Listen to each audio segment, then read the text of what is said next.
fiery horse with the speed of light, a cloud of dust, and a hearty hi-yo silver. The Lone Ranger.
Faithful Indian companion Tonto, the daring and resourceful masked rider of the plains, led the fight for law and order in the early western United States.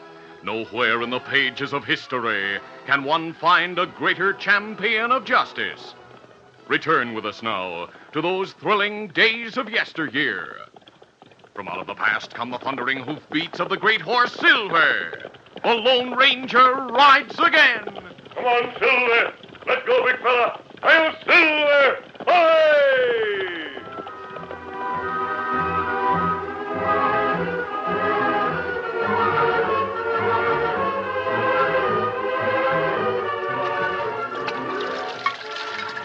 The Lone Ranger and Tonto were filling their canteens from a stream that ran through a gully in the Black Hills of Dakota when the masked man happened to glance up.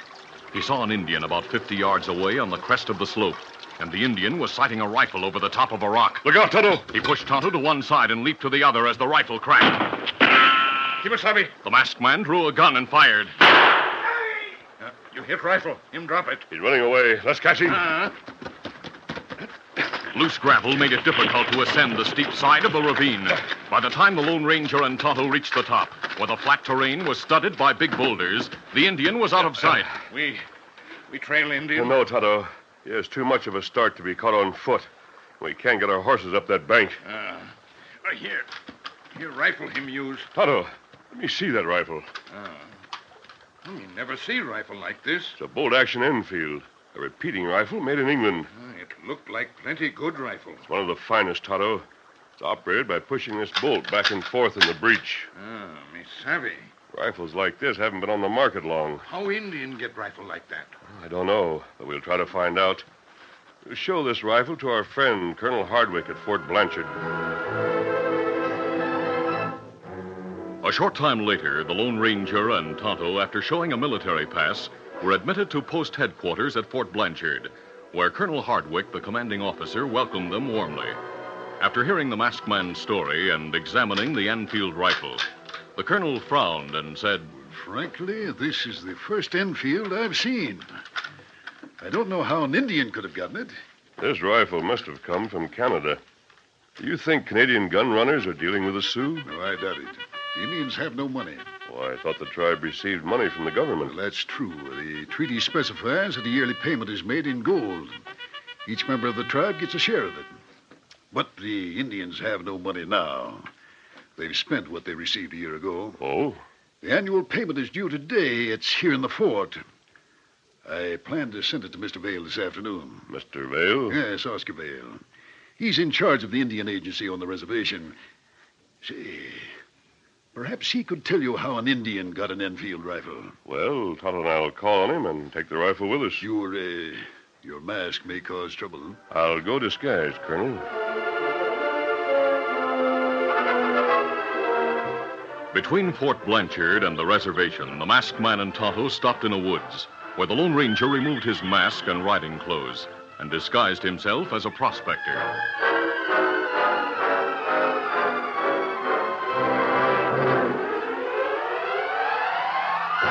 Meanwhile, two men conferred in the Indian Agency less than a mile away. One was Oscar Vale, the agent in charge. The other, a mission-educated Indian named Grey Wolf, who was the sub-chief of the tribe. He said, Vale, my rifle was stolen. What? You mean the sample Enfield those Canadian gun runners gave you when they were here last month? Yes. Running Deer stole it.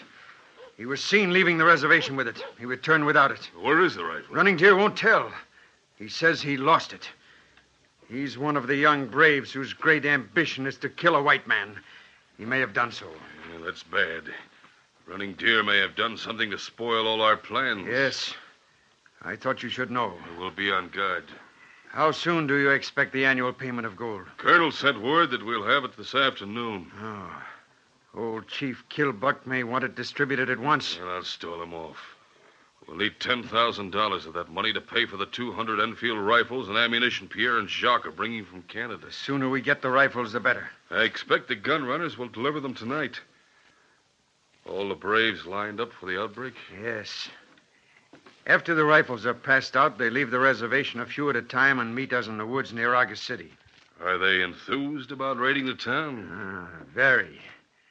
While they're shooting the citizens and burning the buildings, you and I should have no trouble cleaning out the banks and the express office. Yeah, it should be easy. With the town in flames and people fighting for their lives, no one's going to fight for the banks. We should collect $1 million.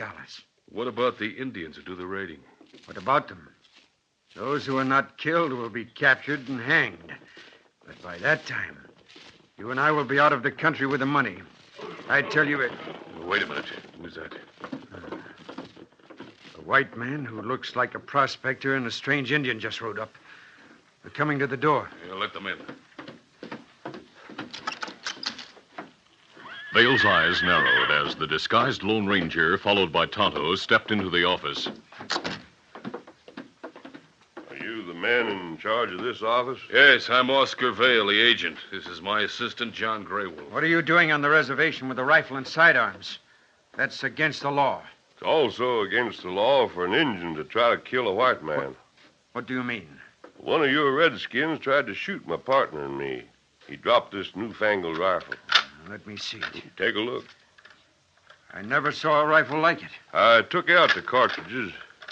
Yeah, you seem to know how to work it. Tell me about the attempt to shoot you. Well, this afternoon,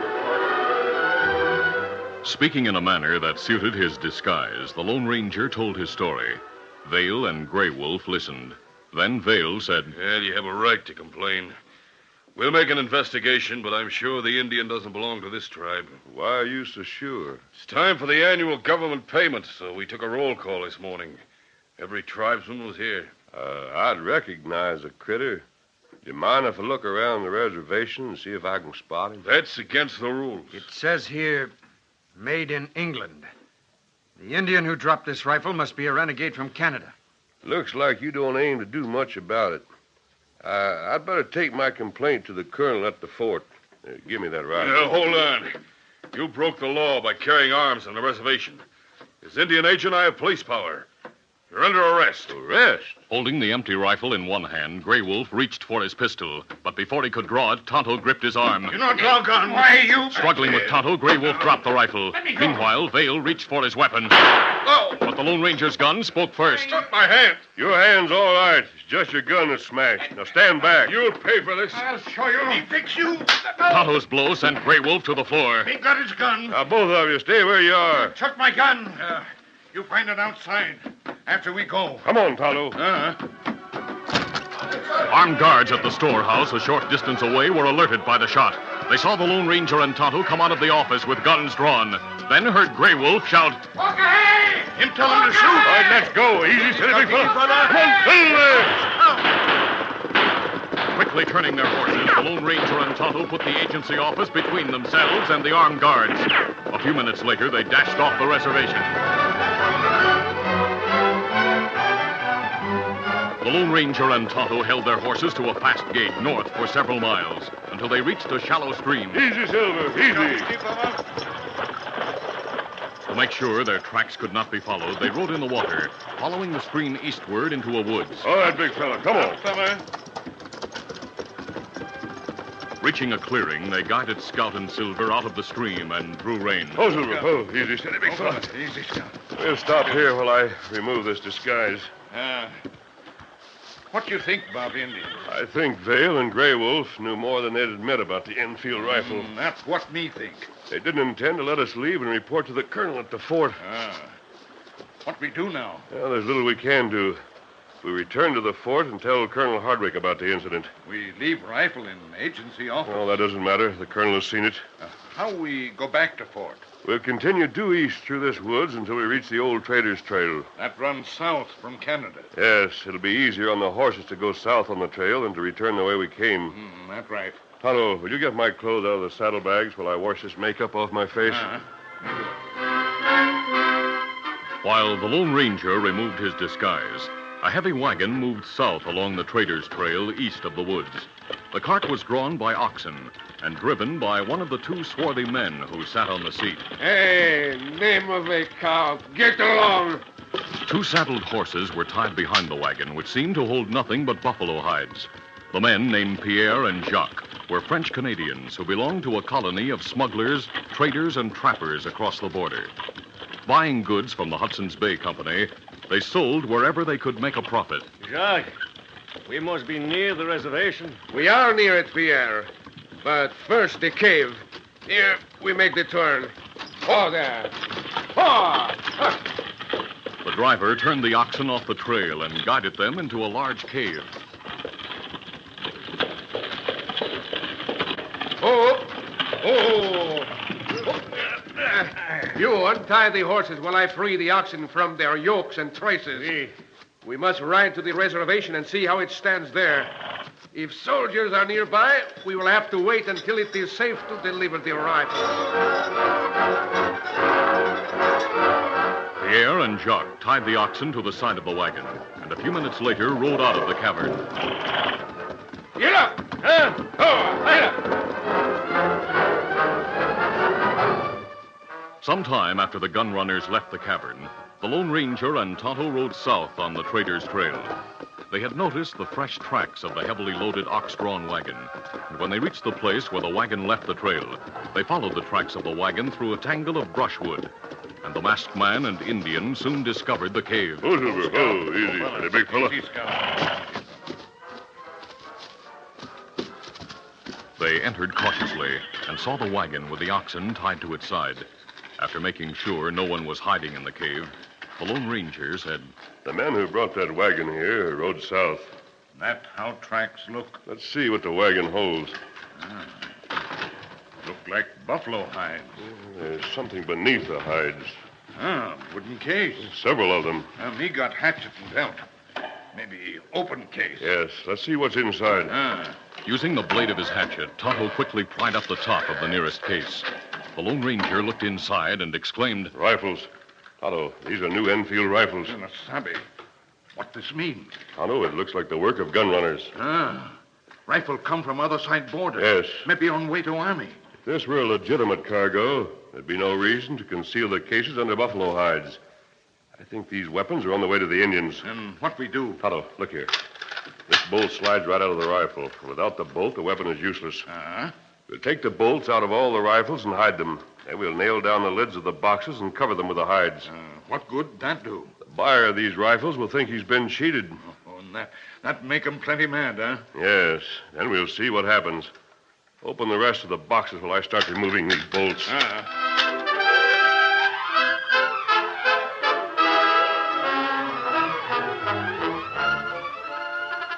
The curtain falls on the first act of our Lone Ranger adventure. Before the next exciting scenes, please permit us to pause for just a few moments.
now to continue. By the time darkness closed in, the loaded wagon looked as if it had never been disturbed. But the rifles in the cases beneath the buffalo hides were utterly useless. The Lone Ranger and Tonto hid the bolts in brushwood near the mouth of the cave. Easy, steady, big fella. Then mounted their horses and started south. Come on, Silver. Let's count.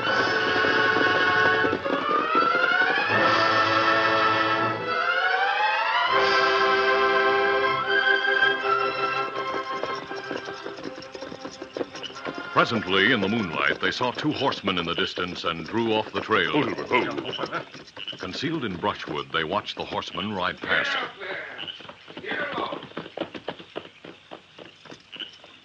They didn't see us, Tonto. Oh, that's good. Did you notice how they were dressed? I'm sure they're French Canadians. Sabi, them fellows who bring rifles from Canada. Yes. We'll wait right here and see if they return with the wagon.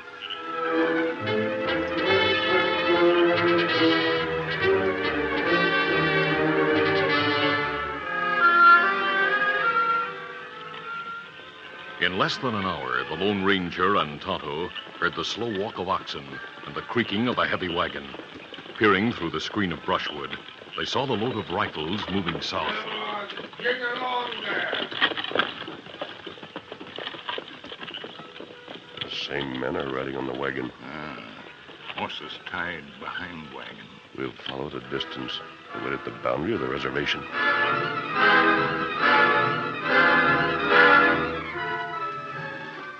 Later that night, Oscar Vale unlocked the strongbox that the Army had delivered to his office.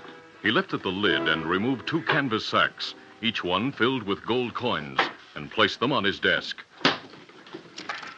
As he closed the strongbox, Jacques and Pierre came from an adjoining room. Ah, my friend, I see you have our money ready. Not so fast, Jacques.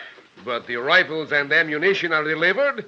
They are in the other room. Gray Wolf's opening the cases, isn't he? Oui. You'll get the money when he says everything's all right. You do not trust us? This is business. For all I know, the cases could be filled with junk. What? Oh, there is Grey Wolf. You double-crossers. I ought to kill you. What's wrong, Gray Wolf? Wrong. Not one of the rifles is any good. What you say? I do not understand. Yes, you do. There are no bolts in the rifles. Are you sure that? You are wrong. You are crazy. Come see for yourself, Vale. All right.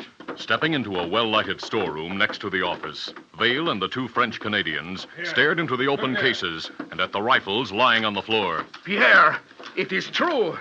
The bolts are gone. It is impossible. With my own eyes, I saw them packed by the Hudson Bay clerk who sold them to us. It is a trick. Grey Wolf, you took the bolts so you can refuse to pay us. You lie. No. Let's not have trouble here. If we do, we'll all go to jail. You're right, Vale. There are better ways of handling them. We want our money. You promised us $10,000 in gold. For good rifles. I think these are condemned rifles they bought from the Canadian government for the price of old iron. That accounts for the bolts being gone. That is not true. We pay $7,000 for the rifles. You have seen the receipt from the Hudson Bay Company. You could have forged that receipt. You promised to pay us. Now pay. You'll get paid in something else than money. So? Get up your hands. Don't shoot. My hands are up. Jacques, take the guns. One move, Grey Wolf, and I let you feel my knife. Take my gun and get that knife away. I have it. Now yours, Monsieur Vale. All is finished, Pierre. Get the gold. I will cover these two. We will leave you the oxen and the wagon. As the gun runners rushed from the office, Vale opened a drawer of his desk. I have 6 guns here. Take this one, Grey Wolf. Let's stop those crooks. No. Don't be a fool, Vale. We don't dare kill them on the reservation. No, we can't let them get away with that money. We're not going to. I'll send the agency guards after them. The guards will catch them and kill them on the trail. We'll get the gold back. Come on. There they go. Don't worry. I'll call the guards and give them orders. Those crooked gun runners will never reach the border. Ole, Gule!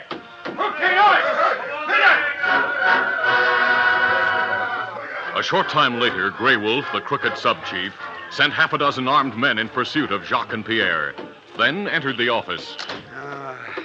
Well, Vale, our plans are spoiled. That's not the worst of it. This afternoon, when I tried to stall old Chief Killbuck on the payment of the money, I'm sure he smelled a rat. I just saw Killbuck. He was coming this way. Yeah, we're in trouble. Hello, Chief. No, kotela manu. Telo manale sunotu. Ovash, tohelo gone. Togale. What'd he tell you? He says we are cheats and liars. He says he'll go to the colonel right now unless we turn over every dollar that the tribe has coming. Tell him we'll distribute most of it tonight, the rest tomorrow. All right. Anike, hilo hoge, ne peto, talo mone. Oh, tela vana shiletuno. He says he wants it all, or he'll go to the colonel. We can't let him go to the colonel. If only those guns had bolts, we could do something, but now we are... A lot of the old Indians are gathering outside. We'll have a riot in our hands, and then the soldiers will come. We'll have to explain those rifles, the missing money, a lot of things. We'll take Chief Killbuck to the colonel ourselves. Are you crazy? No. We'll say he bought the rifles and paid for them with the money we gave him to pass out to the tribesmen. We'll say we discovered the rifles, brought them here, and then sent agency guards after the gun runners. It's a good idea. I'll back your story. That'll clear us. With Jacques and Pierre dead, there'll be only the old chief to deny our story. He doesn't understand a word of English, and no one's going to believe him. Geno, pedelo, vash to hey, gila. Mula manikle vashta uno hela. I said we would take him to the fort. He's ready to go there. And then from there to prison.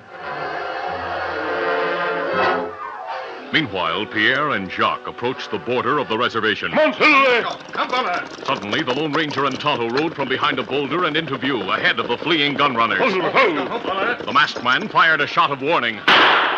Rain in or we'll shoot you. Get your hands up. The man with the mask. Who are you? What do you want? The answers to some questions. Kimasabi, me hear plenty horse. Come this way. Indians, they are after us. They will shoot us. We must get away. Steady, only the Indian guards have guns. They wouldn't pursue you unless Grey Wolf told them to. He is the one. He sent them. Please, my friend, ride with us. Later we talk. Were Grey Wolf and Vale in on that rifle deal? What do you mean, mister? Don't pretend innocence. We know you delivered Enfield rifles to the reservation. Those Indians are close. We have no time. You can't get away from them. Your horses are spent. You'll be captured long before you reach the border. We buy your horses. We pay big price. Where's the money? In our saddlebag. We have plenty of gold. Gold you got from the Indians. I don't want it. The Indians are closer. Soon they will There's be on just it. one way for you to save your lives. How? Come with us to Fort Blanchard. But we are gun runners. The soldiers, They may be lenient with you if you make full confessions and testify against Vale and Grey Wolf. They betrayed a trust. They turned on their own government. You fellows didn't. Pierre, the masked man is right. Save our life, and we will agree to anything. Bring the saddlebags that hold the gold and ride double with Tonto and me. We'll outdistance those Indians, then go to the fort.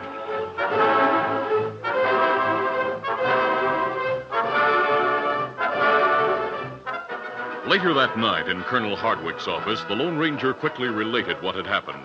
Then the gun runners made complete statements that amazed the commandant. They told why the Indian agent and his assistant wanted the Enfield rifles. The colonel said, But what did Vale and Grey Wolf hope to gain by an outbreak? Colonel, I make the clean breast. I'm a smuggler, yes. A murderer, no. This Jacques and I heard tonight. Well, what did you hear? Vale and Grey Wolf planned to arm the young Sioux and turn them loose on August City to kill and burn while they robbed the banks. I never heard of a more ruthless plot. I'll send troops to the agency at once to arrest them. Yes, come in. What is it? Colonel, sir. Mr. Vale, John Grey Wolf, and Chief Killbuck are here to see you.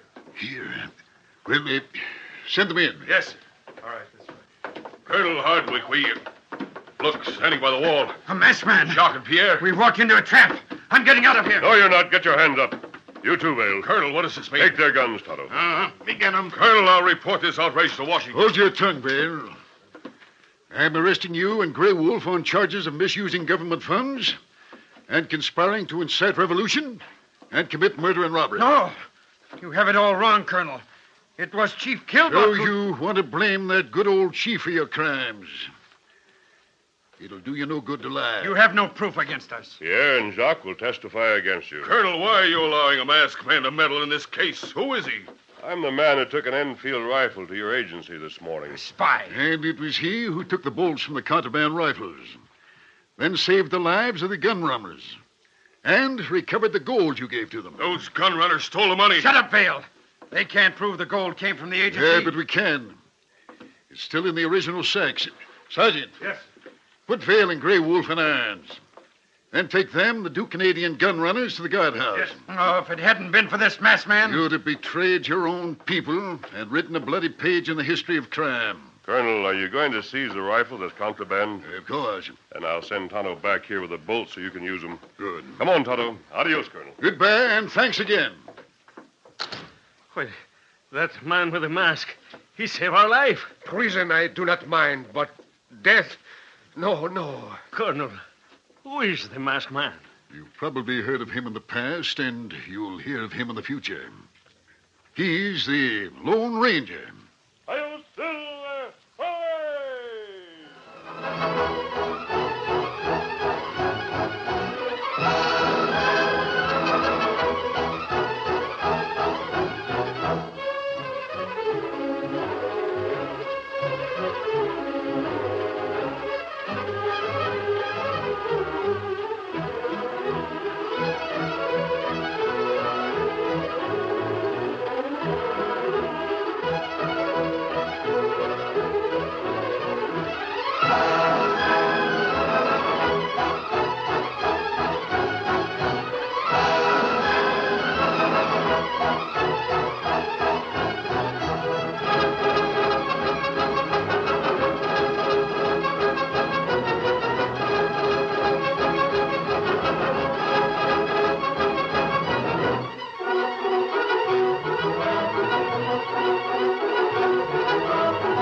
This is a feature of the Lone Ranger Incorporated, created by George W. Trendle, produced by Trendle Campbell Muir Incorporated, and directed by Fred Flowerday.